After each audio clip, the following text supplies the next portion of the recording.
৩২ নম্বর ভাঙার ঘটনাকে যারা মববাজি বলে তারা ভুলে যায় যে সেই ভাঙনই ছিল মানুষের ভয়ের মূর্তি ধ্বংসের এক প্রতীকী যুদ্ধ। সেখানে রুমিন ছিল না, সেইখানে না ছিল রাস্তায়, না আদালতে, না মাঠে, কিন্তু ছিলেন টিভির আলোয়, মঞ্চের ভাষণে, আর আওয়াজহীন এক প্লটের আবেদনপত্রে। রুমিন আজকে যা বলে কাল তা অস্বীকার করে, আজ যারে গালি দেন কাল তারে ভাই বলেন, আজ যাদের ঘৃণা করেন কাল তাদের দাওয়াতে টকশোতে যান।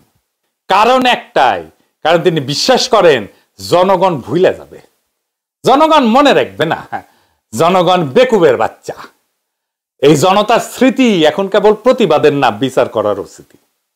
রুমিনের মুখোশ খুলে গেছে, এখন তিনি শুধু আরেকজন আওয়ামী কন্যা, বিএনপির ছাতার নিচে দাঁড়ায় জনগণকে ধোঁকা দেওয়া এক প্রতারক। তার ভবিষ্যৎ রাজনীতিতে না, তার ভবিষ্যৎ এক সময়কাল লজ্জার পোস্টার হয়ে ইতিহাসের দেওয়ালে ঝুলে থাকার।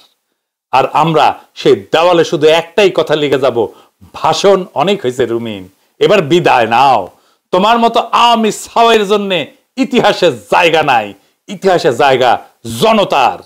জনতার সাথে প্রতারণার বিচার জনগণই করবে, জনগণ হিসাব দেবে, ভোটের বাক্সে হিসাব দেবে। সেই দিন বুঝে নিও। ইনকিলাব জিন্দাবাদ।